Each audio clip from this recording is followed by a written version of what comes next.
네, 토론을 시작하겠습니다. 지금 지금 우리 그 토론자 5분이시고요. 그 맨 앞과 맨 뒤에 한 분씩 두 분은 온라인으로 토론하시겠고, 세 분은 여기 나와 계십니다. 그 토론 시간은 5분씩 5분씩 드리는 것으로 하겠습니다. 첫 번째 토론을 해주실 분은 이정현 간호사님이십니다. 공공운수노조 의료연대본부의 정책위원이시고 건강권 실현을 위한 행동하는 간호사회의 회원입니다. 이정현 선생님 준비되셨나요? 네. 아, 이정현 선생님이 아직 준비가 안 되셨으면 예, 되셨습니까? 네네. 예, 안녕하세요. 예, 예. 네, 목소리가 들리네요. 네, 부탁드립니다. 5분입니다. 예, 지금 바로 시작하면 되나요? 예, 예. 저는 코로나 대구 지역 대폭발 상황 속에서 겪었던 간호사 인력 부족 문제랑 대구 지역의 공공의료기관 속에서 간호사 인력 부족, 그리고 전체 어떤 간호사 인력이 어떻게 지금 부족하고 거기에 대한 정부 정책에 대한 부분을 좀, 예, 문제점들에 대해서 이야기를 좀 해보고자 합니다. 예, 대구 지역에서 지난 2월, 3월 대폭발이 되어졌을 때에 병상 준비도 굉장히 힘들었지만 간호 인력에 대한 준비는 더욱더 힘들었던 부분은 아마 전 국민이 이렇게 다 알고 계셨을 거라고 봅니다. 그래서 전국에서 달려온 간호사들이 저희들이 이제 노조를 통해서 확인한 결과는 한 500여 명 정도가 됐었습니다.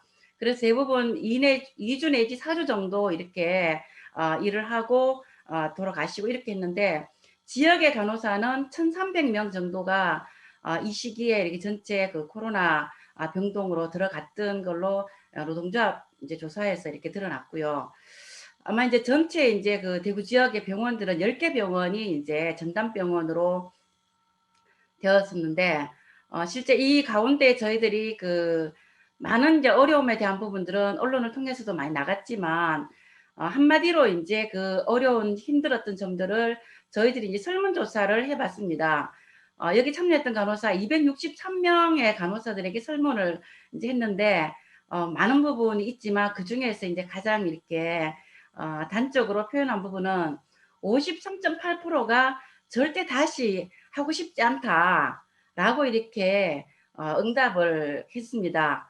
이런 부분이 바로 이렇게 인력 부족이나 여러 가지 어려운 점들을 그대로 이렇게 말해주고 있다라고 좀 보여주고요. 그 중에서 특히나 이제 민간 사립 대학병원의 경우는 89.7%의 간호사들이 절대 하고 싶지 않다라고 이렇게 응답을 했더라고요. 그래서 여기 같은 경우는 특히나 이제 병원 자체에서도 실제 간호 인력을 이게 충분하게 배치하지 않고 힘들게 일했던 그런 현장이었었거든요. 이제 이 대목에서 사실 앞서서 우리 문정주 교수님께서 말씀하신 민간 병원은 어떤 공적 의료에 어떤 통제받지 않는다라고 이야기하신 부분에 있어서 정말 여기서 극명하게 저희들이 노조에서도 엄청나게 간호 인력에 대한 부분을 배치하라는 것들을 끝없이 이제 요구를 해왔지만은 실제 이때도 이제 다른 일반 병동의 환자들의 이제 그것을 줄이지 않기 때문에 올 간호사들도 없고, 이래서 결국은 이 병동에서 가장 힘들게 정말 화장실도 못 가고 거의 방호복을 거의 8시간 내내 이제 입고 일하는 경우도 있었고, 화장실도 못 가고 인수인계도 어떤 때는 못 해주는 어떤 이런 이제 상황까지 벌어졌던 곳이 이 대학병원의 경우였었던 것 같습니다. 그리고 이제 대구의료원 간호사들 같은 여기는 공공병원임에도 불구하고 여기는 이제 전체 병원이 전담병원으로 되어지면서 실제 이제 환자를 다 소개시키고 일반 환자는 아무도 없고 코로나 환자만이 오롯이 이제 있는데, 전체가 이제 470병상을 350병상으로 줄여서 이렇게 했음에도 불구하고 간호 인력은 턱없이 부족하죠. 코로나에는 두세 배의 간호사들이 더 이렇게 투입되어야 되는데, 그런 상황에서 결국 여기도 이제 외부의 간호사들이 와서 그나마 조금은 이제 숨통은 트졌지만은 그럼에도 불구하고 결국은 코로나가 어느 정도 잠잠해지고 거의 이제 8월, 9월 될 때는 사직 간호사가 계속 이제 늘어났습니다. 그래서 지금도 아마 30명 이상이 최근에 30명 이상이 결혼 자리에 간호사 모집을 하려고 해도 실제 여기에 오려는 간호사가 없다라고 그 이제 그 부에서는 간호과에서는 큰 고민을 안고 있는 것을 우리가 확인을 했습니다. 사실 이 병원은 그 공공병원임에도 불구하고 전체 이제 작년도도 사직하는 간호사들이 26%나 되더라고요.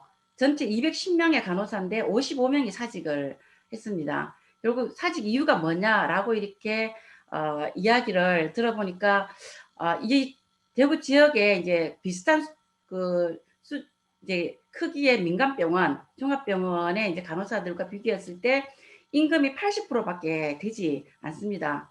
그리고 또한 이제 이런 80% 되는 이유는 결국 그동안에 어떤 끝없이 이제 지방 정부들이 공공의료기관들을 지자체에서 마치 공공의료기관은 돈 먹는 하마처럼 여기면서 계속해서 수년 동안 적자 줄이기 어떤 경영 개선을 계속 요구해 오고 이제 이렇게 하다 보니까 결국은 간호사 인건비를 계속 줄이는 이런 상황으로 이제 갈 수밖에 없었고요.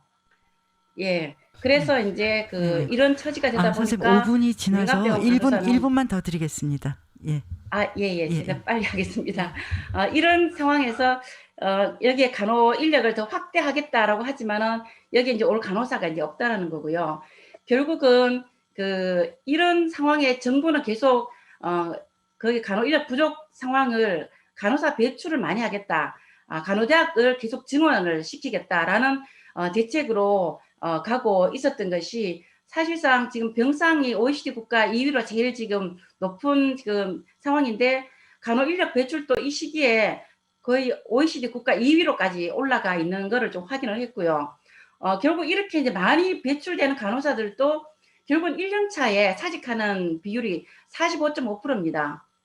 거의 대부분이 3교대의 저임금의 노동 강도 높은 이제 이런 상황으로 이렇게 사직을 하게 되는데 대구 지역 같은 경우도 지금 대학병원 지금 그 경우를 보니까 가장 높은 사직률을 갖고 있는 데가 작년 한 해에 191명이 사직을 했습니다. 거의 이제 그 상급 종합병원 평균이 지금 11.6% 사직을 하는데 여기는 이제 16%나 해당이 되는 거죠. 그래서 이렇게 이제 많은 간호사들이 배출을 한다 해도 결국 계속 이제 사직하고 결국은 전체 이제 그 활동하는 간호사들이 면허를 가진 우리나라 전체 간호사 중에 임상에 있는 간호사는 50.2%밖에 되지 않는 거고요. 마무리하셔야 되겠습니다, 선생님. 마지막으로 좀 정리하겠습니다. 마지막 말씀하시죠. 병원 안에서도 1년 차에서 5년 차에 해당하는 간호사들이 49.1%밖에 되지 않습니다. 그래서 이렇게 지금 병원 정책들은 간호사에 대한 부분은 계속 확대해서 소모품으로 저임금의 소모품으로 여기는 이런 정책을 쓰고 있는 것이 가장 큰 좀 문제라고 좀 보고요. 이것을 좀 개선하는 것이 가장 중요한 공공의료의 부분이라고 좀 생각을 합니다. 이상입니다. 정말로 공감합니다. 사실은 진짜 이건 뭐 시간이 너무 짧고, 근데 지금 사실은 그 병원에 근무해 본 사람은 아시겠지만 병원의 그 주역은 어떻게 보면 간호사라고 할 수 있고, 의사와 함께 간호사가 병원의 그 의료를 만들어가고 지켜가고 있습니다. 이 부분에 대해서 좋은 정책이 마련되지 않으면 모든 것이 공연불로 돌아가죠. 토론해 주신 이정현 선생님 감사합니다. 두 번째 그 토론자입니다. 우리 김철환 선생님은 여러분들 뭐 다 잘 아시지만 지금 그 안산에서 안산의료생협에서 그 중요한 역할을 하고 계시고 새안산 상록의원 원장으로 일하고 계십니다. 5분 부탁드리겠습니다. 뭐 오늘 사회련과 그 인의협 그 공동학술대회인데 오늘 발표하신 그 세 분의 그 내용만 우리가 다시 한번 상기하고 이거를 공유하는 것 자체가 난 의미가 있다 생각하고요. 이제 저는 뭐 거기에 뭐 조금만 더 제 의견을 더 덧붙이고 싶습니다. 오늘 그 중요한 키워드가 이제 의료의 공공성이잖아요. 사실 뭐 의료 자체가 공공한데 최근에 제가 읽은 김창혁 교수의 그 건강의 공공성과 공공보건의료 그 책에 그 정의가 있는데 한번 그냥 제가 읽어보겠습니다.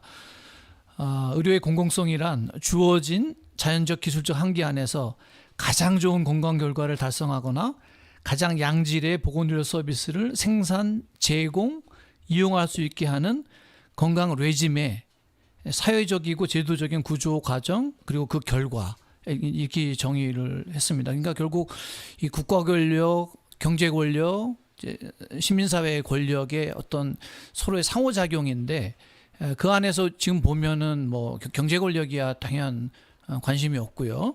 신자유주의로 대표되는 그런 어떤 이익 추구를 하고 있고 국가 권력은 그 사이에서 이제 공공성을 강화하는 쪽으로 가고는 있는 것 같지만 이제 그런 이제 민주정부가 돼도 지금 뭐 내년 예산 지금 말씀하셨지만 이 공공에 대한 어떤 투자가 자기들의 지지와 표로 이어지지 않는다고 생각하면 그냥 생색만 내지 실제 이루어지지 않거든요. 우리가 계속 지정하는 게 가령 우리 그 국공립 어린이집에 얼마나 보내고 싶어요. 뭐 10대 1, 뭐 50대 1 돼도 못 보내면 그럼 좋은 국공립 그 의료 그 어린이집을 만들어야지 유아교육과 학생들만 모집해서 되냔 말이죠.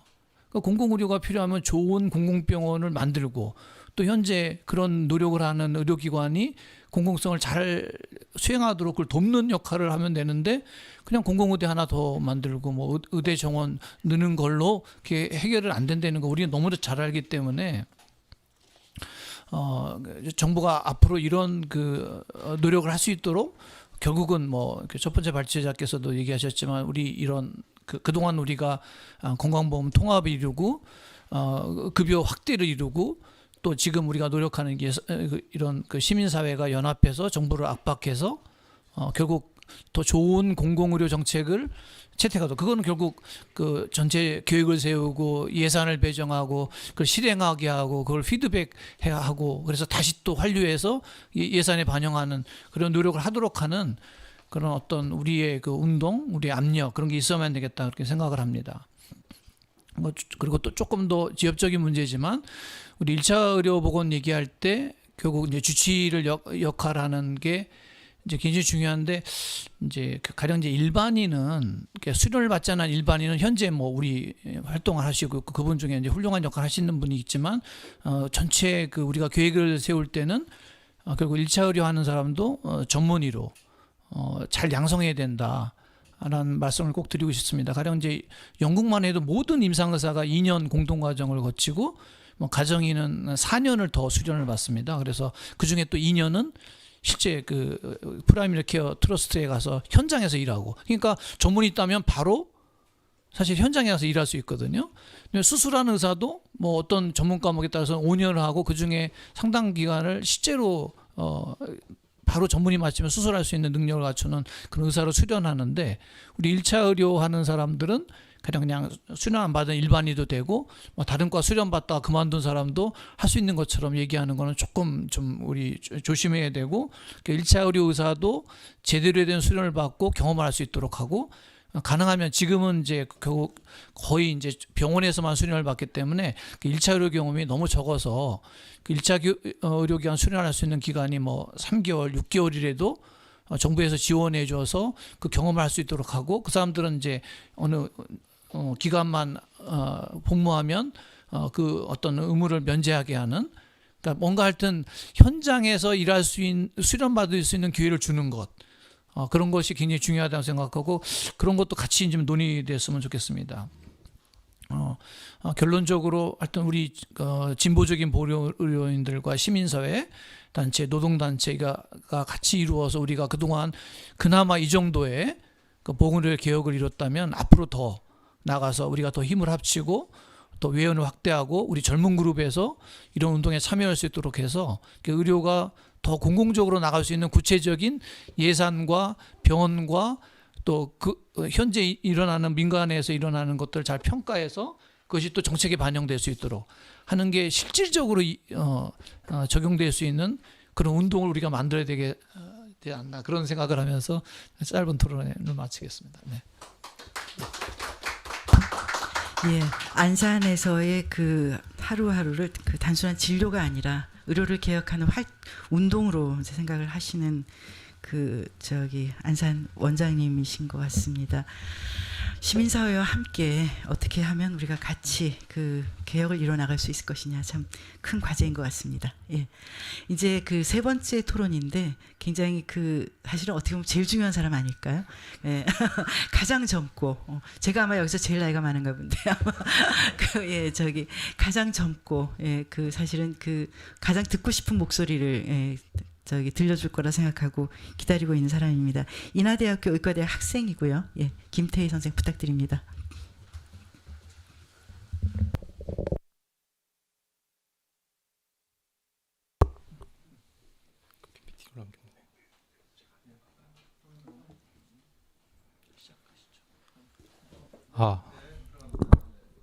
안녕하세요. 저는 지금 인하대학교 본과 3학년 재학 중인 김태희라고 합니다.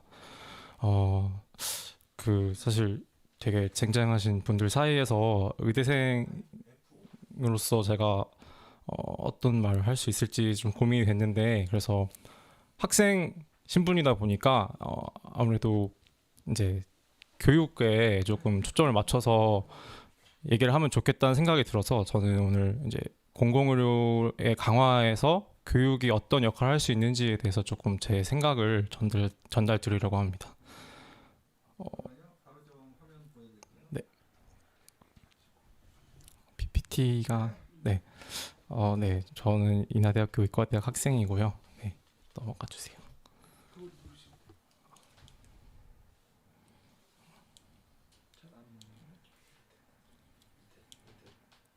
밑으로. 네. 글자가 좀 깨진 것 같은데. 네. 잠시만요. 사진이 하나 더 있는. 네. 지난 8월에 이제 주로 전공의들과 의대생들이 세력이 되어서 이제 단체 행동을 했었는데, 그때 많은 사람들이 의대생들의 공공의료에 대한 무지와 무관심을 볼 수 있었습니다. 우리나라의 의료 접근성이 충분하다고 주장을 하고, 아픈데도 진료받지 못하신 적이 정말 있나는 그런 좁은 세계관을 보여주고, 또 공공의료의 꿈이 포기당했다고 했지만 어느 누구도 공공의료의 꿈이 무엇인지 말하지 않는 그런 모습들을 보였습니다. 그래서 저는 잠시만요. 네, 미래 의사가 될 의대생들이 이런 모습을 보이는 게 앞으로 의료 공공성을 강화하는 움직임의 장애물이 될 거라고 생각이 들었고, 그래서 앞에 저희 학교 교수님께서는 조금 교육자로서 많이 한계를 느끼셨다고 말씀하셨지만, 저는 교육을 받는 입장에서 이런 게 좀 갖춰졌으면 좋겠다라고 생각이 드는 것들이 있었습니다. 가장 먼저 첫 번째로 떠올랐던 거는 의대 커리큘럼상의 지역의료 공공의료에 대한 교육이 거의 전무하다시피 합니다.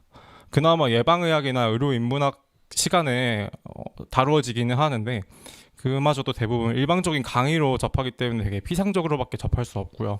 그리고 임상 실습은 대부분 이제 3차 병원이 대학병원에서 하게 되고, 파견을 나가더라도 2차 병원급의 병원에 주로 나가게 되고, 반면 보건소나 공공의료 기관에 가볼 기회는 거의 없다고 봐도 무방합니다. 그리고 지금 이 학술대에서 자주 얘기가 되고 있는 방문진료나 주치의제도 같은 경우에는 정규 커리큘럼상에서 한 번도 저는 언급하는 것조차 들어본 적이 거의 없었습니다. 네. 하지만 우리나라에서 공공의료가 할 수 있는 역할이 그 의대 커리큘럼에서 차지하는 비중만큼 작지는 않다고 생각합니다. 당장 코로나 방역 과정에서도 적은 비중으로 80%에 육박하는 환자들을 진료했다는 얘기들도 많이 들려오고 있고요. 그 외에도 제가 여기 표를 찾았던 것 중에 있었는데, 이게 되게 다양한 역할을 할 수 있더라고요. 그런데 이런 부분들이 대부분의 의대생들에게는 공감을 얻지 못하고 있습니다.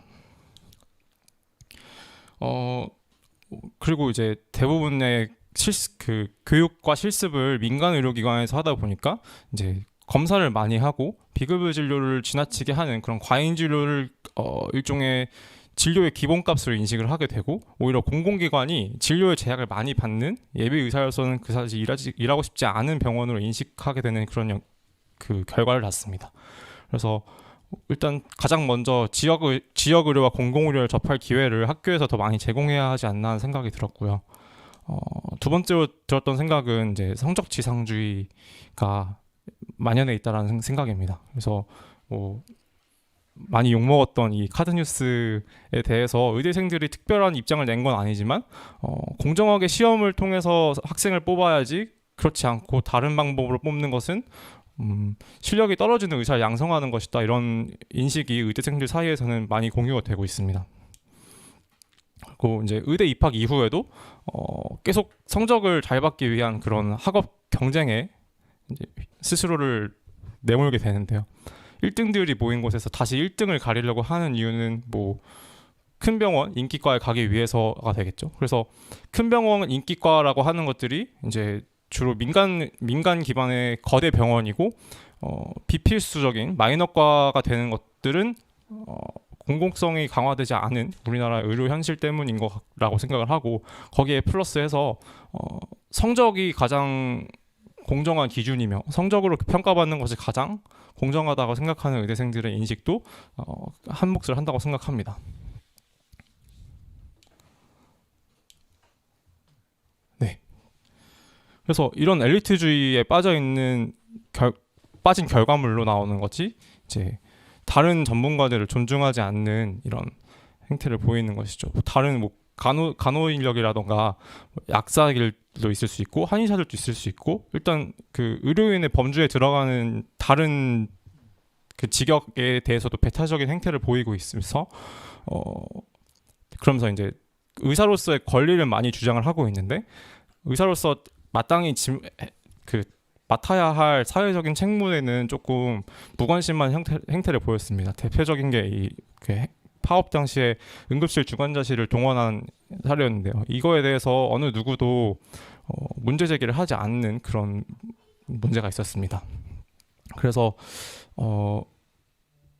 아주 모범답안이 될 수는 없겠지만 이런 엘리트주의를 타개하는 방법으로는 지금 현재 교육 시스템에서 이루어지고 있는 정량평가와 상대평가에서 벗어나서 정성평가와 절대평가를 도입하는 그런 방안이 어떨까 하는 생각을 저는 해보았습니다. 네, 그래서 아직 공공의대 설립과 의사 수 증가에 대한 얘기는 많이 있었지만 공공의료를 어떻게 교육할 것인지에 대한 얘기가 좀 많이 조명을 받지 못하고 있는 것 같아서 제가 말씀을 들어봤고요. 이미 이렇게 공공의료 강화에 대한 공론화가 이루어진 만큼 어떻게 교육시킬지에 대한 고민도 같이 이루어졌으면 좋겠습니다. 네, 감사합니다. 예, 고맙습니다. 어쩜 시간도 이렇게 잘 맞추고, 예. 그 내용도 얼마나 밀도 있고 그 아주 잘 토론해 주셨는지. 제가 늘 하는 얘기지만 우리의 미래는 밝습니다. 예. 그리고 우리 최규진 선생님 굉장히 좋은 교육을 하고 계신 게 아주 보입니다. 예. 정말 좋은 그 토론이었습니다. 근데 정말 뭐라 그러나 가슴에 콱 와닿다고 생각할까? 코로나에서 공공의료가 많은 역할을 하고 있다는 것도 들려온다. 예, 뭐 어떻게 제대로 학교에서 이렇게 많이 논의되고 교육되고 하는 그런 것이 아니라 그래서 들려온다. 그리고 과잉 진료가 마치 진료의 기본값인 것처럼 인식이 되고, 그렇게 공공의료 기관은 이에 대해서 규제한다는 인식이 있어서 거기에 가고 싶지 않다 이렇게 생각하게 된다 하는 그리고 지역의료 공공의료를 어떤 현실이나 현장으로 접할 기회가 학생들한테 주어지지 않는다. 뭐 우리 사실 다 아는 얘기지만 당사자로부터 이렇게 얘기를 들으니까 무게가 더 남다른 것 같습니다. 그야말로 우리가 교육을 어떻게 만들어야 되는가 하는 거를 그게 얼마나 중요한 논의인가를 다시 생각하게 했습니다. 예, 지금 이제 두 분의 토론이 남아 있는데 우리 주최 측이 조금 방침을 바꿨습니다. 토론이 워낙 중요하고 우리가 지금 기술적인 문제로 상당히 어려움을 겪었기 때문에 12시까지로 되어 있던 것을 12시 반까지로 하기로 했습니다. 그래서 지금 여기도 몇 분 계시기도 하지만 온라인으로 보시는 분들은 질문을 준비하시고 그리고 지금이라도 그 쳐넣으시면 됩니다. 그래서 그 우리가 많은 시간은 아니라 하더라도 그 청중 그 질문과 토론을 그 할 수 있도록 그 뭐 그 긴 시간 아니더라도 배정할 수 있으니까요. 지금 아직 질문을 사양하신 분들은 지금이라도 온라인에 넣어주시면 우리가 보고 그 질문이 논의될 수 있게 하겠습니다. 예, 이제 그 네 번째 그 토론자입니다. 장숙희 선생님인데요. 보건의료노조 그 원자력 녹색병원 지부장을 맡고 계십니다. 간호사시고요. 예, 구리 녹색병원에서 20년이라 부르셨던가요? 네, 예, 정말로 그 병원을 지켜온 예, 그 중요한 그 의료진이십니다. 오늘 예, 토론 부탁드리겠습니다. 반갑습니다. 앞에서 또 너무나 또 우리 밝은 미래가 이야기를 토론을 해주셔서 조금 긴장도 되고요. 그렇습니다. 지난번에 오늘 아침에 제가 여기 일찍 또 일요일인데 일찍 나오게 됐는데요. 공공의료 실현을 위해서 또 보건의료에 또 내지는 의료 개혁을 위해서 이렇게 고생하시는 많은 분들이 계시다는 것을 보면서 굉장히 또 감동도 받고 감사하다는 생각이 들었습니다.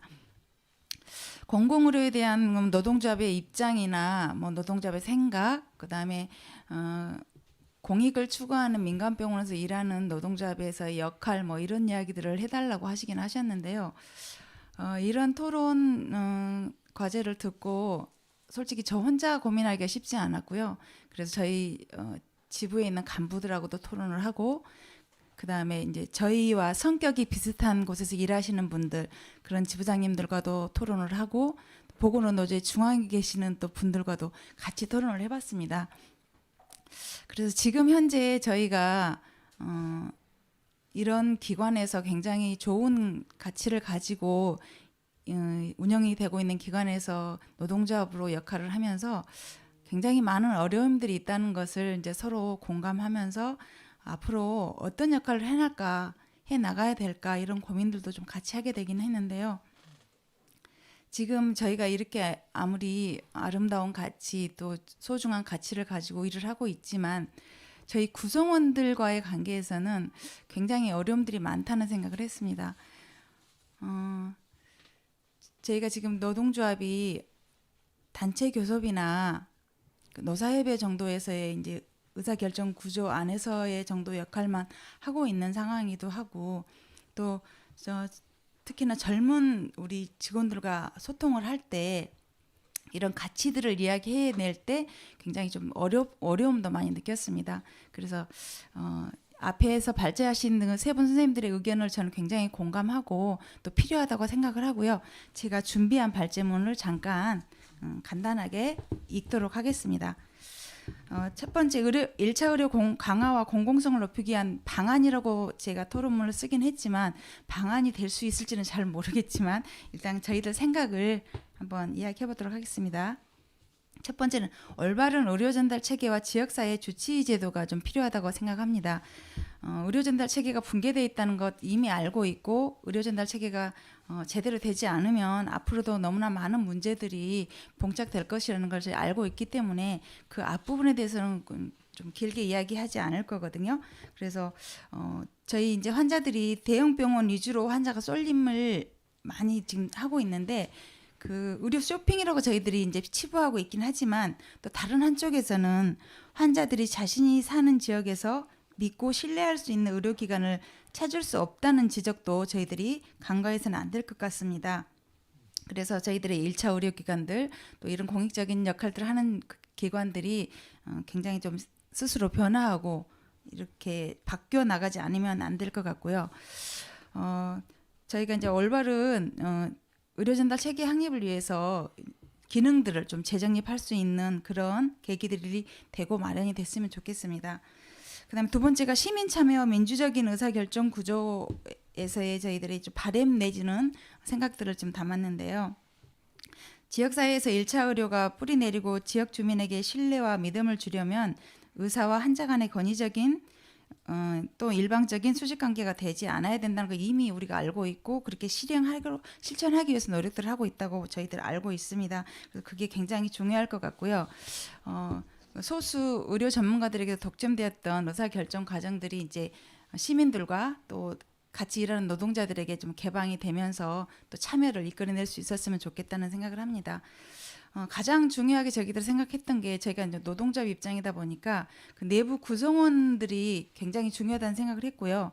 내가 속한 의료기관이 공익적인 성격을 가지고 지역사회에서 좋은 활동을 한다 해도 내부 구성원이 의사결정 결정 과정에서 소외되고 있거나 참여를 보장받지 못한다면 또 정보가 왜곡될 수도 있고 주인의식을 가지고 일할 수가 없을 거라고 저희들은 생각합니다. 그래서 모든 의사 결정을 하기 전에 전체 구성원들에 대해서 이제 의견 수렴도 하고 운영과 사업에 대해서 참여를 보장받게 할 수 있는 그런 과정들이 좀 필요할 것 같고요. 그다음에 이제 저희가 요즘 같은 세대에는 옛날에 저희는 평생 직장이라는 생각을 많이 하고 살았거든요. 그래서 평생 직장은 개념이 사라지고 이제 일이 삶의 많은 비중을 차지하던 그 예전보다는 개인의 삶과 행복이 추구되는 요즘의 직장 문화에서 기본적인 생존권의 문제가 해결되지 않고 또 시스템이 안정적으로 작동되지 않으면 이 구성원들이 이 공익적 가치나 이런 방향성에 공감하지도 못하고 같이 함께할 수도 없고 또 자부심이나 책임감이 없어질 거라고 생각합니다. 또 그래서 그로 인해서 인력을 저희들이 더 구해야 되는데 그 인력들을 구하지 못해서 힘든 경우가 많이 있었던 것 같고요. 이런 그 가치나 병원의 철학이나 이념 이런 것들이 굉장히 직원들과 소통이 잘 돼야 되고 또 계속적인 교육이 좀 필요해질 것 같고요. 그래서 저희가 앞으로도 노동조합도 그런 활동들을 하겠지만 기본적인 생존권 보장이 되지 않는 상태에서는 굉장히 많은 어려움이 있었다는 것. 그래서 이런 문제들이 해결되지 않으면 이런 아름다운 가치들이 실현되기가 어렵다는 것을 다시 한번 이야기하면서 토론 마치겠습니다. 감사합니다.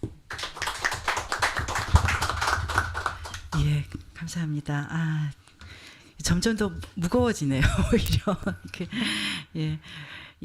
그 병원급 기관에 계시지만 그 실제 우리가 필요한 건 의료 전달 체계, 주치 제도, 예, 그리고 시민 참여와 민주적 체계, 그리고 직장 우리 병원이겠죠. 내부 구성원의 참여가 보장되어야 하고, 그래서 그 직장을 앞세우는 것보다 지금은 개인의 삶과 행복을 우선시하는데 이것이 그 존중되어야, 이것이 그 정말로 그 제공이 되어야 그 여건이 주어져야 일에 대한 자부심도 책임감도 느낄 수 있다라는 얘기를 하셨습니다. 예, 감사합니다. 이제 지정 토론 마지막입니다. 지금 아마 온라인으로 준비를 하고 계실 텐데요. 박건희 선생님, 예, 박건희 안산시 보건소장님 지금 준비되어 계신가요?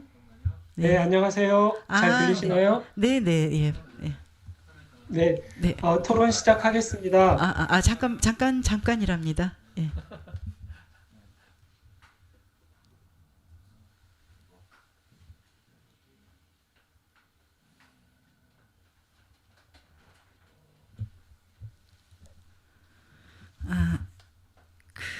네.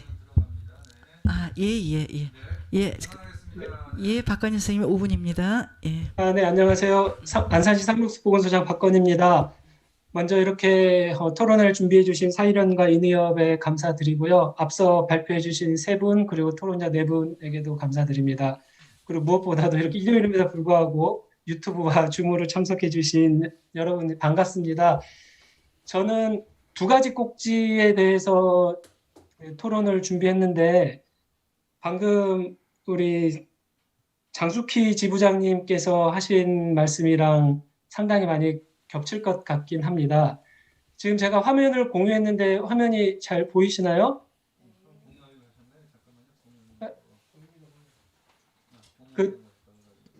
화면 공유가 안 됐으면 그냥 말씀하시죠. 예. 첫 번째는 저는 1차 의료에서 보건의료 공공성 강화 1차 의료 부분을 조금 더 말씀드리고 싶은데 이제 공공의원과 관련된 부분입니다. 저희가 이제 의료의 공공성하고 공공의료 얘기할 때 주로 공공병원에 대해서 초점을 맞추고 혹은 이제 사회적 의료기관 사일연에서는 이제 의료사회복지 협동조합에서 이제 1차 의료 부분들 많이 담당하고 있는데 저는 이제 의원급에서도 공공이 소유한 공공의원 설립에 대한 목소리가 좀 필요하지 않을까 싶습니다. 그렇게 고민한 이유 중에 하나는 저는 이제 여러분들이 다들 그 고민하셨듯이 이제 의원이 단독 개원 형식보다는 종합진료소 형식, 폴리클리닉 혹은 그룹 프랙티스 되는 형식으로 되어야 지금 논의되는 호흡기 감염 클리닉이라든지 아니면 방문 진료라든지 혹은 야간 휴일 진료 이런 것들을 지역사회에서 제대로 제공할 수 있을 것이고, 그리고 여기에 기반해서 이러한 종합진료소급의 의원들이 주간보호나 종합재가센터나 가정간호, 방문간호센터들과 이렇게 연계되는 이런 모형, 이미 이제 안산의료복지 사회적 협동조합이 거의 구현하고 있고, 다른 안성이나 다른 사회적 기업에서 이제 구현하려고 하는 이런 모형들을 사회적 기업에만 맡길 것이 아니라 공공에서도 이런 것들을 좀 더 적극적으로 그 준비를 해야 되지 않나 싶습니다. 즉 1차 의료기관에서 일하는 이제 의사들이나 보건의료인들이 어떤 1인 사업자가 아니라 이렇게 어떤 녹을 받는, 공공의 녹을 받는 이런 의사들의 정체성도 좀 더 많이 만들어야 되지 않을까 싶고, 그래서 이런 서비스 그 공공의원과 통합돌봄센터가 같이 운영되는 이런 빌딩 안에서 주치의와 통합사례관리가 같이 제공이 되고, 이 방식은 혹시 이번에 중소병원들이 좀 힘들어지는 병원들이 있으면 중소병원을 매입해서 이런 형식으로 전환하는 거나 농어촌 지역에서는 직접 건립하는 것도 가능할 거고요. 운영은 공공이 도립의료원이 위탁하고 사회서비스원이 운영하는 공공운영 방식이나 아니면 사회적 기업에 위탁해서 운영하는 방식도 이제 저는 가능할 거라고 생각을 합니다. 그리고 저희가 공공의료 할 때 보건소에 대한 얘기가 빠지는 경우가 많은데, 저는 이제 각 시군구 지자체의 공중보건, Public Health Authority 혹은 District Health Authority 그 당국으로서의 이제 보건소의 역할을, 기능과 역할을 어떻게 강화할 것인지, 그리고 이제 읍면동 단위, 시군구 단위가 아니라 읍면동 단위의 이제 보건기관을 어떻게 설치하고, 그 읍면동 단위의 보건기관이 읍면동에서 다른 사회복지나 다른 사회서비스와 어떻게 연계할지도 공공의료 담론에 충분히 많이 들어가야 된다. 저는 이렇게 생각을 합니다. 이제 두 번째 슬라이드는, 잠시만요. 네. 앞서서 우리 정숙희 지부장님이나 다른 분들도 많이 말씀하셨는데, 저는 이제 공공병원 설립 자체보다 더욱 중요한 거는, 그러니까 소유 주체가 공공이냐 민간이냐보다 더 중요한 거는 그 조직, 그 병원이 민주적 공공성으로 운영이 되느냐, 아니면 이윤지향적으로 운영되느냐, 혹은 관료적 복지구동으로 운영되느냐 중요하다고 생각합니다. 공공병원이 설립됐는데 맨날 적자 타령해가지고 돈 벌어라 이렇게 갈 수도 있고, 그리고 공공병원에서 일하시는 분들이 안타깝지만 이미 열심히 일하든 대충이라든 받는 월급 비슷해서 환자가 덜 왔으면 좋겠고 일을 덜 벌렸으면 좋겠고 하는 게 일부 기관의 현실이라고 생각합니다. 그래서 이런 공공병원 혹은 앞서 제가 주장한 이 공공의원에서 일하는 사람들이 어떻게 공익성을, 지역사회의 의료의 공공성을 확보하는 방향으로 일하게 할 것인지, 그러면 그 기관을 어떻게 운영할 것인지, 거기에 있어서 시민 참여 혹은 그 노동자의 참여를 어떻게 운영할 것인지, 이런 거에 대해서 좀 더 논의가 많이 돼야 된다. 공공병원의 양적 확대뿐만 아니라 지금 있는 공공기관을 어떻게 더욱더 공익성이 높게 운영할 것이냐에 대한 논의가 더 많이 돼야 되지 않나 싶습니다. 이상입니다.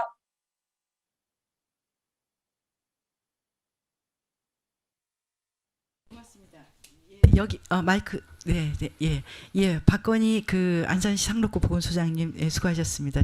시간도 정확하게 맞추시고, 네, 그 새로운 제안으로 우리가 그 어떤 길을 좀 열어가는데 도움이 되게 하시고자 하는 토론이었던 것 같습니다.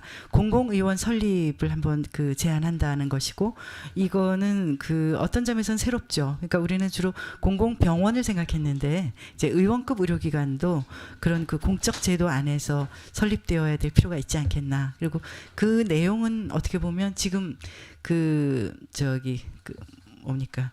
그 사회적 의료 그 협동조합, 협동조합 의원 같은 이제 그런 그 모습이기도 하고, 또 보건소장으로서 볼 때에는 읍면동에 있는 그 보건지소가 되겠죠. 그 도시형 보건지소나 아니면 농어촌 보건지소나 하는 그런 것이 그 기능이 전환되는 방식 쪽으로 또 연결될 수도 있겠다 하는 이제 생각을 했습니다. 그래서 어쨌든 중요한 것은 이 그 공적 제도 안에서 우리가 병원급만 생각할 것이 아니라 그 1차 의료의 그 거점을 그 제도 안에서 만들어 보는 것이 필요하지 않겠나 하는 이제 그런 토론이었던 것 같습니다. 예, 감사드립니다.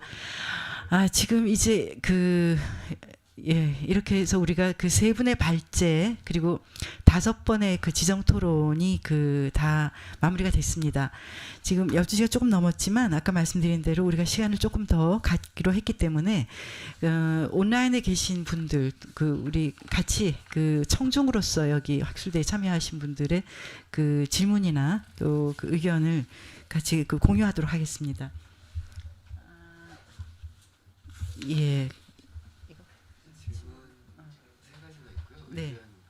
질문 켜보세요 잠깐. 요 두 번째가 뭐죠? 이거 그럼 이거는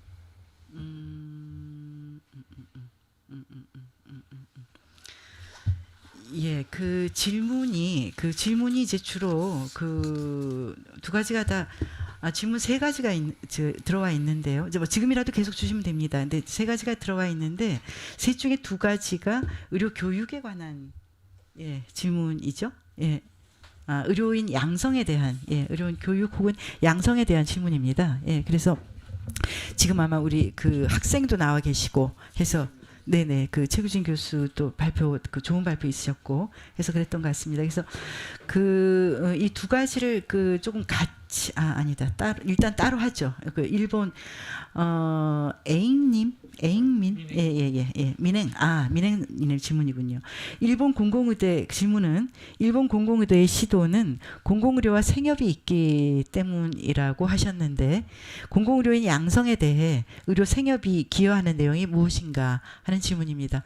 간단히 답을 해주실까요? 예. 뭐 화면 안 나와도 목소리 나가죠? 예. 목소리만.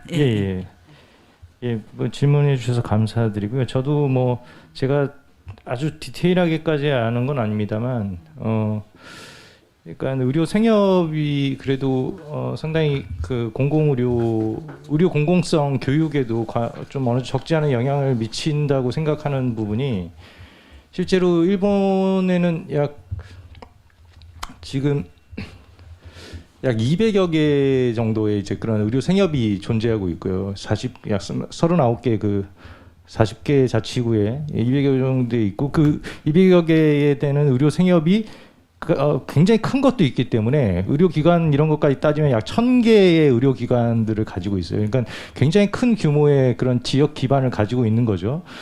그런 의료 생협이 실제로 굉장히 많은 장학제도를 가지고 있습니다. 그리고 장학제도를 통해서 지역 의료에 헌신할 의대생들을 직접 키우는 곳이 굉장히 많이 돼 있고 그렇게 직접 장학제도를 제공할 뿐만 아니라 아까 이제 김태희 학생께서는 의대에서 지역 의료에 대해서 못 배운다 하지만 이 의과대학과 의료생협 간의 연계도 상당히 긴밀하게 잘 되어 있어서 학생들이 지역에서 어떻게 의료를 펼칠 수 있는가를 생협과 긴밀하게 협의하면서 프로그램을 또 돌리는 의과대학이 꽤 많거든요. 그래서 이렇게 학생들이 학생 시절부터 이렇게 의료생협을 통해서 그런 지역 의료 기반을 평소에도 주변에서 볼 수 있고 의학 교육 시스템 내에서도 확인할 수 있고 심지어는 적극적인 의료 생협이나 규모가 있는 의료 생협 같은 경우에는 아예 돈을 투자해서 자기네들 장학제도를 가지고 아예 그런 학생들을 키우고 있기 때문에 그런 모습들을 통해서 상당히 그런 의학 교육에도 적지 않은 영향을 끼치는 걸로 제가 알고 있습니다. 그 말씀을 듣다 보니까 생협뿐만 아니라 우리 이제 곧 있을 민의련 발표도 있으시겠지만 민의련 또한 그런 얘기를 하셨던 것 같아요. 민의련의 의료기관에 학생들의 실습할 기회도 주고 소개할 기회도 있고 그래서 거기 왔던 학생들이 의사가 되어서 이것을 수련병원으로 선택하기도 하고 하는 그런 것에서 연결이 된다고 하는 얘기를 들으면서 굉장히 좀 감명이 깊었던 생각이 납니다. 생협 또한 그럴 것이라 생각이 되네요. 이 장학제도라든가 이런 것이 참 되어 있다는 것이 어떻게 생각하면 당연히 그렇겠네 싶은데도 이렇게 들어보니까 참 새롭네요. 아마 민행 선생님 답변이 되셨을 거라고 생각이 됩니다. 두 번째 질문은 또 더 들어갔죠? 예. 망가제트 님의 질문인데 1차 의료가 겪는 가장 큰 제한은 전문성에 대한 의심과 불신입니다. 좋은 마음으로만 넘기 어려운 부분이 있는 것도 인정해야 됩니다. 내과 소아과처럼 공공의료과라는 어떤 수련 과정, 뭐 진료, 행정, 국제 재난 정책 이런 게 있고 공공 분야의 다목적 전문의로 오소리티를 준 나라가 있을까요? 이런 얘기를 했는데 예. 아마 최균 선생님도 좀 고개를 도리도리 하시는 걸 보니까 그러니까 제가 듣기로도 이거는 어떤 수련을 제공하고 정해진 커리큘럼을 주고 오소리티를 주는 그런 나라는 없는 것 같습니다. 이렇게 하고 이거를 하는 건 이제 되게 그 행정 쪽으로 이제 자기가 그 근무를 하거나 그 유럽의 경우에는 그 군의관 쪽을 선택했던 사람들이 이제 국제 의료를 하는 그런 거는 좀 봤습니다. 근데 그런 건 아닌 것 같고 이 가정의학 그러니까 1차 의료 의사를 위한 그 수련 과정은 있죠. 그거는 이탈리아의 경우에는 주 정부가 직접 하고요. 18개월은 종합병원 안에서 18개월은 그 지역과 그 주 정부와 그 오소리티와 1차 의료 현장에서 이제 하게 하고 그렇게 해서 그 월급은 다 주 정부가 주는데 다만 월급이 많지는 않습니다. 17년도에 그 966유로였으니까 우리 돈으로 아마 130만 원 정도 그렇게 해서 수련 과정이 우리처럼 이렇게 굉장히 힘들거나 그러지 않은 대신에 어떤 그 정도의 그런 그 제도를 운영해서 그게 맞췄을 때 1차 의료 전문의를 이제 받을 수 있는 그런 것은 합니다만 여기서 말씀하신 그 국제 쪽에 이제 뭐 어떤 그런 거는 아니죠. 예. 그런 것 같습니다. 예. 또 다음 질문 볼까요? 예, 허연희 선생님 질문입니다. 박건희 선생님 말씀대로 이건 박건희 선생님이 잘 들으셔야 되겠네요. 공공보건의료기관의 운영 과정에 민주적인 의사결정 방식이 도입되어야 합니다. 예, 이건 아마 박건희 선생님 말고도 말씀하신 것 같은데 예, 국내에도 여러 시민들이 참여하는 위원회가 있지만 실질적으로 의사결정 과정에서 역할을 할 수 있는 권한이 있는지에 대해서는 회의적이라서 어떻게 활성화할 수 있는지 논의했으면 합니다. 예, 굉장히 중요하고 꼭 좀 다뤄졌으면 한 질문입니다. 공공보건의료기관의 운영에 민주적 의사결정 과정이 도입돼야 되는데 그 실질적 어떤 그 모양새가 있는 거는 좀 본 것 같은데 실질적 역할과 권한이 있는지 없다면 또 어떻게 활성화할 수 있을지. 예, 일단 박건희 선생님을 거론하셨기 때문에 박건희 선생님 지금 연결돼 있나요? 네. 예, 답변하시겠어요? 저도 유튜브 질문 확인했는데 예, 잠깐 간단하게 답변하시겠어요? 예. 예, 제가 답을 알면은 이러고 있지 않겠지요. 그렇겠네요. 근데 저는 이제 공공병원이나 공공조직에 있어서 그 민주적 그 의사결정뿐만이 아니라 이제 공공조직이 이제 많이 비판받는 뭐 복지부동 이런 부분에 그러니까 어떻게 조직의 창의성을 더욱 유지할 거고 유연성 코로나 대응을 포함해서 어떻게 유연성을 유지할 것인지 이런 것에 대한 종합적인 고민을 하는 게 중요하다. 그리고 이 얘기를 좀 더 많이 해보자. 그러니까 양적으로 몇 % 확충하자뿐만 아니라 이 내부적으로 이걸 어떻게 조직을 혁신할 것인가에 대한 담론이 필요하다 정도도 아주 중요한 한 발자국이라고 생각합니다. 이상입니다. 예, 역시 짧게 간명하게 하시는군요. 이거는 제가 우리 지부장님 그 병원에서 오래 일하셨고 소위 민주적인 그 체제를 지향하는 병원에서 일하셔서 지부장님이 잠깐 답변해 주시고 거기에다가 이어서 아까 전진아 선생님이 그 발표에서 새로운 공공병원이 추구해야 될 그 중요한 것으로 뭐 기후 변화를 생각하고 뭐 이런 거에서 세 번째로 젠더 평등을 얘기했어요. 젠더 평등하고 소수자 친화적인 공간이라고 얘기했는데 젠더 평등에 초점을 맞춰서 그거가 중요하다고 생각하는 사람으로서 지금 어떻다고 생각하는지 그리고 어떻게 더 잘할 수 있겠다고 혹시 생각하는지 이어주십니다. 우선 장숙희 선생님 지금 경험하신 병원을 중심으로. 민주적인 의사결정 과정이 솔직히 저희가 지금까지 오면서 네, 켰습니다. 마스크 잠깐 벗으시고. 벗을까요? 아까도 이야기했지만 저희가 교섭과 관련된 노사협의회나 단체 협상 정도에서의 참여 정도가 있었고 그러다 보니까 직원들과 경영자들 간의 저희가 소통의 과정에서 가교 역할을 했었어야 되는데 그게 쉽지가 않더라고요.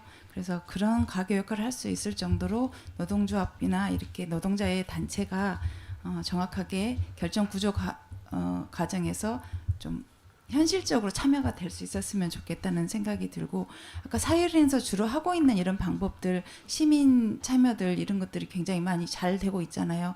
저도 구리에 있는 느티나무 의료복지사회협의 제도 처음부터 조합원이기도 하고 지금도 조합원이기도 하는데 좀 많이 그런 쪽에 활발하게 활동하면서 그런 것들이 좀 좋을 것 같고 일단 그 안에 있는 내부 구성원들과의 이 소통은 굉장히 많이 중요한 것 같습니다. 그래서 병원의 경영 방침이나 이렇게 설립 취지나 이런 것들이 계속해서 직원들과 공유되고 소통이 되려면 끊임없이 교육도 해야 되고 아까 이야기했던 경제적인 문제들이 정말 먹고 사는 문제가 먼저 해결이 돼야지만이 이게 되겠더라고요. 그래서 그거에 대한 고민이 좀 많고 그래서 저희 노동조합도 요즘 계속 저희 같은 경우는 경영에 대한 고민 또 인력에 대한 수급에 대한 고민 이런 고민들을 주로 노동조합 입장이 아니라 그런 고민들을 주로 하고 있어서 이런 문제들이 해결되지 않으면 아마 어렵지 않을까 하는 생각이 듭니다. 예. 제가 짧게나마 제가 좀 이정현 선생님이신가요? 대구의 이정현 선생님? 예. 말씀하시죠. 네. 제가 이제 근무하는 병원은 이제 경북대 병원으로 이제 여기도 국립대 병원에서 이제 짧게나마 이제 경험을 나누면은 사실 요번 이제 코로나 상황에서 굉장히 코로나라는 부분은 전 직원이 이제 어떤 가장 빠른 시간에 일치된 어떤 그 행동으로 어떤 이게 그 운영을 해가는 어떤 그런 과정 시스템을 이제 마련하는 과정에 사실상 그 짧은 시간이지만 경험했던 것은 그래도 이제 병원의 이제 집행부가 이제 노조랑 조금 어떤 신뢰관계나 어떤 공공의 어떤 이런 부분을 가지고 있는 마인드를 갖고 있어서 실제 긴급하게 이제 빠른 시간에 이게 소통을 하면서 실제 코로나라는 그 긴급한 상황을 노조가 바로 전체 어떤 병원 그 코로나 대책 회의에 바로 같이 참석을 하면서 실제 발빠르게 이제 노조는 이제 밑으로부터 어떤 여러 전체 직원들의 여러 목소리를 담아내고 또 전체 회의에 어떤 병원 전체 대책 회의에 같이 들어가서 병원의 어떤 정책과 실제 어떤 밑에 현장의 어떤 이런 부분들을 곧바로 이제 그 자리에서 빠른 시간에 해결하면서 많은 부분들이 이제 코로나라는 전체 상황 속에서 이제 대학병원 전체가 이제 코로나 체계로 이렇게 운영되어졌던 상황들을 경험을 했었거든요. 이런 부분들이 실제 어떤 물론 많은 어떤 그 경영에 있어서 이제 어떤 시스템이 갖춰져야 되겠지만은 저희들이 겪었던 거는 코로나라는 요 특수한 상황에서라도 빠르게 판단을 경영자가 하고 이 부분에 어떤 기존의 어쨌든 노조라는 시스템을 빨리 어떤 결합을 시켜서 그런 어떤 상황들을 좀 만들어낼 수 있었던 게 굉장히 그 귀중한 어떤 경험이었던 것 같습니다. 예, 고맙습니다. 저기 빠뜨리면 안 될 말씀을 해주셨네요.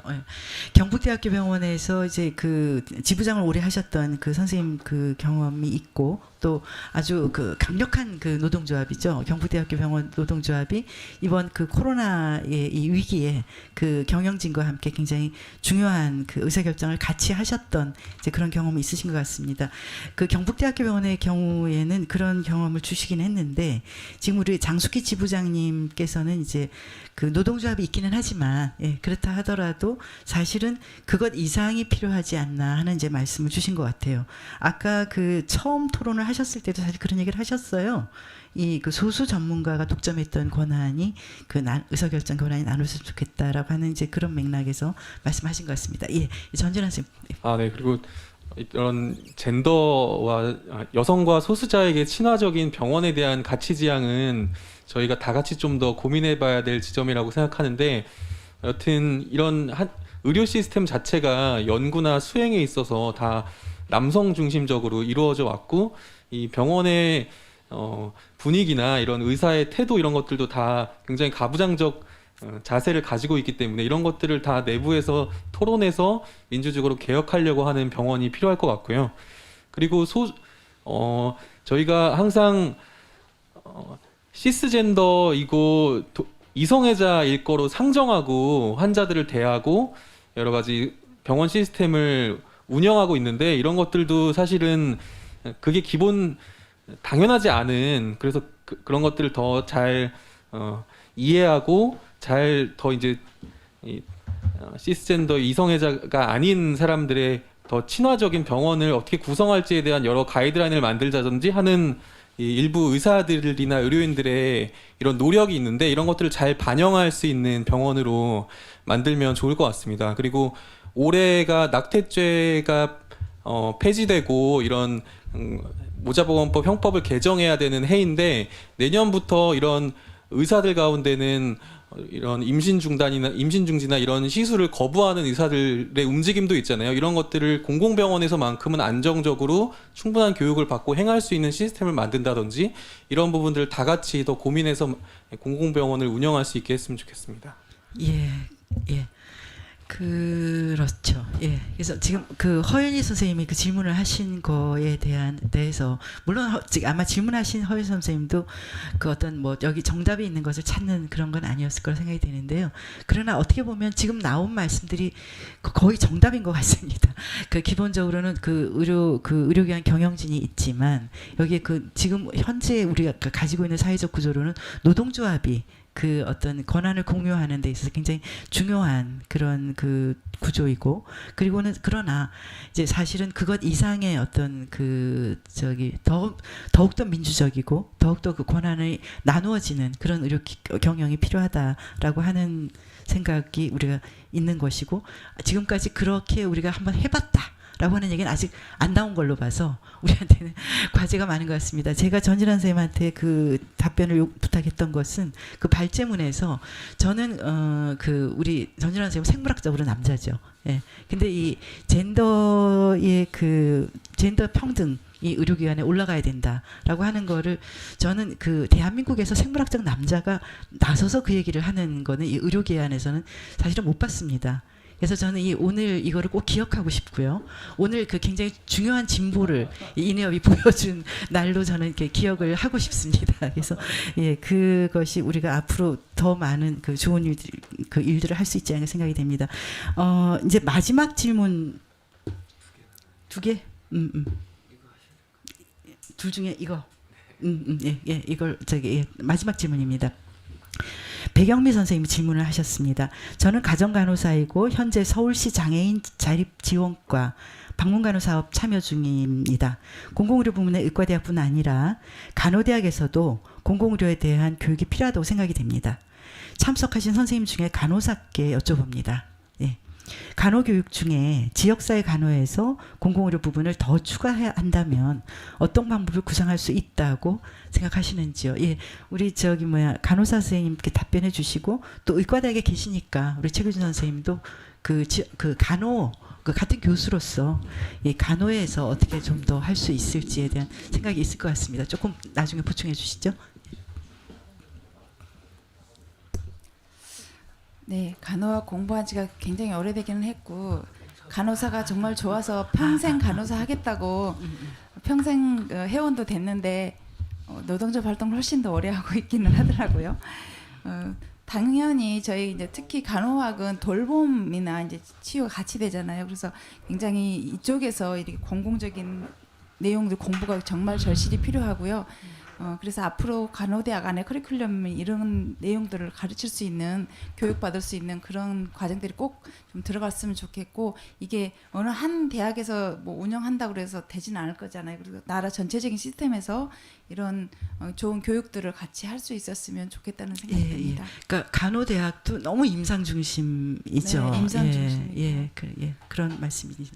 네, 감사합니다. 최근희 교수님. 예, 제가 간호대 실정은 정확하게 모릅니다만 제가 느끼는 문제점은 간호대 역시도 그 상급 종합병원 거기로 자기네들이 교육한 학생들을 보내는 게 지상 최대의 과제로서 설정돼 있고, 모든 교수님들이 거기에 맞춰서 교육을 하고 있고, 심지어는 그런 상급 병원에 가서 읍소하다시피 하는 그런 뭐 간호대도 많고 뭐 심지어는 그런 게 이제 가불관계가 돼서 니네 학교 우리 병원에서 안 받아 뭐 이런 정도의 뭐 가불관계가 형성되고 있는 말도 안 되는 그런 상황이라고 생각하는데 이런 것들을 정말 뜯어고치려면 정말 어디서부터 뜯어고쳐야 될지 진짜 모를 정도 같은데 그런 걸 고치려면 사실 지역사회 교육을 하더라도 진짜 지역에 오히려 그러니까 대형 병원에 읍소하는 게 아니라 지역 사회에 다가가서 교육자들이 다가가서 지역 사회에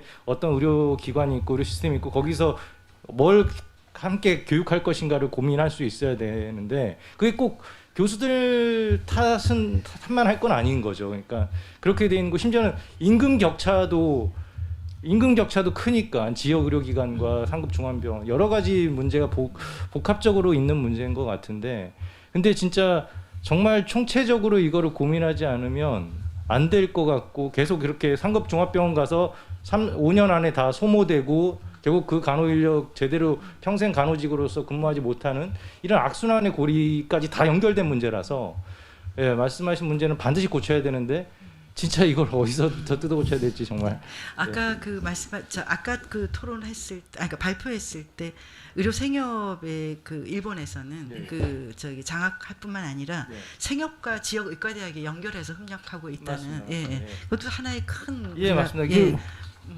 간호사 그 간호학교랑도 굉장히 그러겠죠. 긴밀하게 연결돼 있고요. 맞습니다. 네, 그렇군요. 예, 그러네요. 제가 허연희 선생님이신가요? 이정현 선생님, 선생님 죄송합니다. 지금 다른 분이 또 말씀하실 거라서, 우리 김철원 선생님, 말씀 좀 주시죠. 그러니까 뭐 병원만 그 간호사 선생님들이 그 핵심 역할하고 일선에서 일하시는 게 아니고 사실은 의원에서도 사실 제일 중요하세요. 지금 간호조무사 선생님들이 이걸 대신하고 있지만 이 간호사분들이 가령 병원에서 중요한 그 임상의 한 보조자, 어떤 협력자로 일하셔야 되고요. 그다음에 여기 이제 임종환 선생님 저기 장애인 주치 그 사업 처음 시작하셨던 교수님도 나와 계시지만 장애인 주치 사업 그거 간호사 선생님이 코디네이터 하지 못하면 그 사업 할 수가 없었습니다. 그러니까 결국 그분들이 코디네이터 역할을 하시고 지금 이제 의사들의 왕진도 사실 이제 제가 있는 곳에서는 두 분의 그 간호사 선생님들이 방문 간호를 하고 있고 이분들이 굉장히 잘하고 계세요. 그렇기 때문에 저도 뭐 일주일에 한 번, 이주일에 한 번 제가 나갈 수 있는 거거든요. 그분들이 다 어레인지하고 필요할 경우에 제가 하고.